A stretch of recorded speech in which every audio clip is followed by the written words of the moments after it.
Okay, the first thing we're going to do before disassembly is take a large C-clamp and straddle the caliper while depressing on the brake pad against the back of the caliper.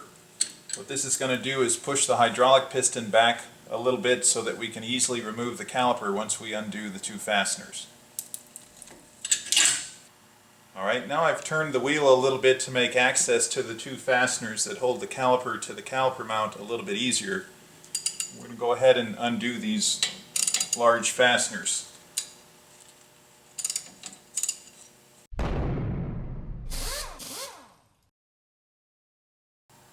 With the caliper fasteners undone, we can remove the caliper and hang it out of the way. It is important during the service of the brake pads to not let the caliper hang from the brake hose, pulling on the brake hose, potentially causing damage to it. So we're going to use a metal hook and find a position on the inner frame to hang the caliper.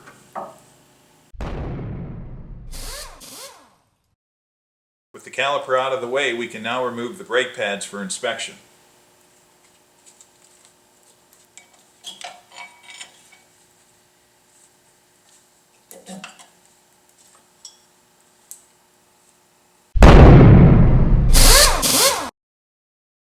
With the pads off of the caliper mount, we can now remove the caliper mount.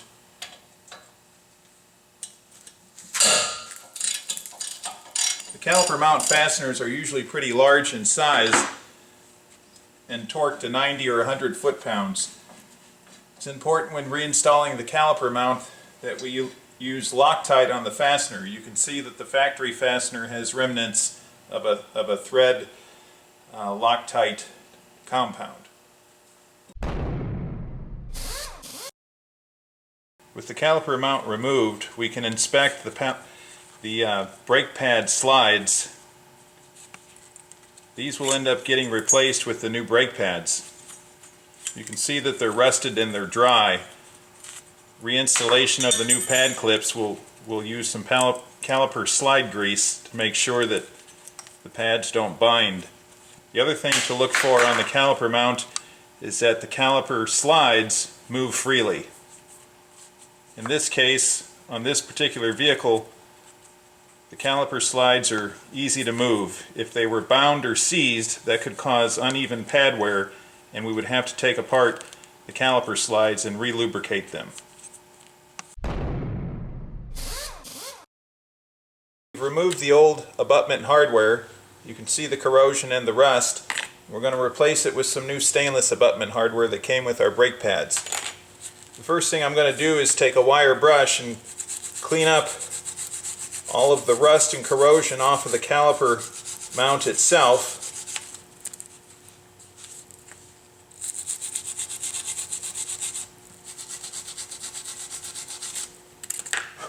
Then we'll take some disc brake caliper slide grease and put it down on the caliper mount before we put the new abutment clip on. This just insulates some of the high frequency from the brake pads moving around, deadening some of the noise.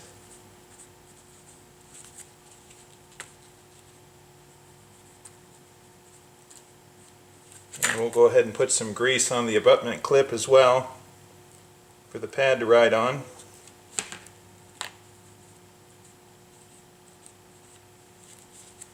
And do the other side.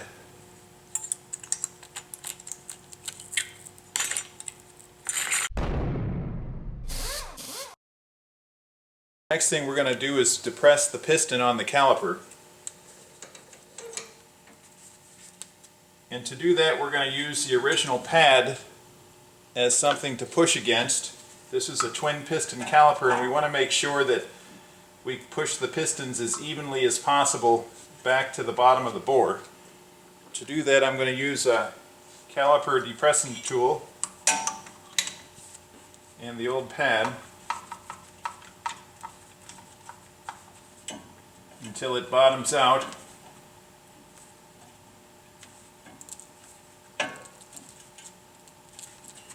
If you didn't have this tool, you could also use a C-clamp and achieve the same thing.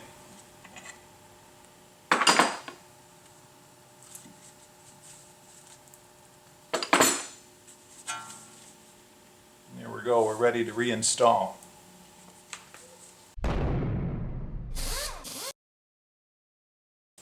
Now we're ready to reinstall our caliper mount. It's always a good idea to put Loctite on the caliper mount bolts to prevent them from coming loose and having the brakes come loose.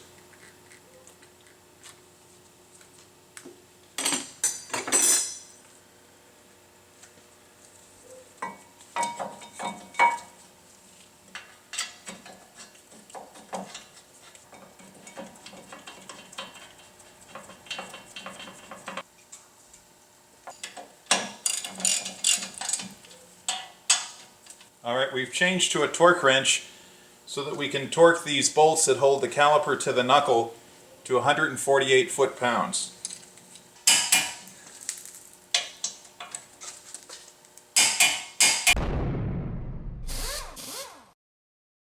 Alright, now we're going to go ahead and install the new brake pads, being certain to not touch the friction material and get any contamination from our hands on the friction that would embed into the rotor that we just cleaned with hot soapy water. On this application, there's two different brake pads and the orientation is specific. The wider brake pad goes on the back side, the narrower pad goes on the front side to clear the caliper mount.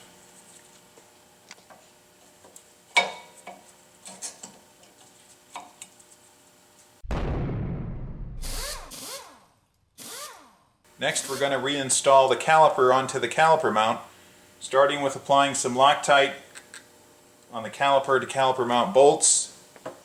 We'll unhook the caliper. The piston's depressed. It should slide right on top of the new brake pads while pushing in the slides just ever so slightly. And then we can take our bolts and start threading them into the caliper slides. Now we're going to take the torque wrench and we're going to go ahead and tighten the caliper to the caliper mount to 74 foot-pounds.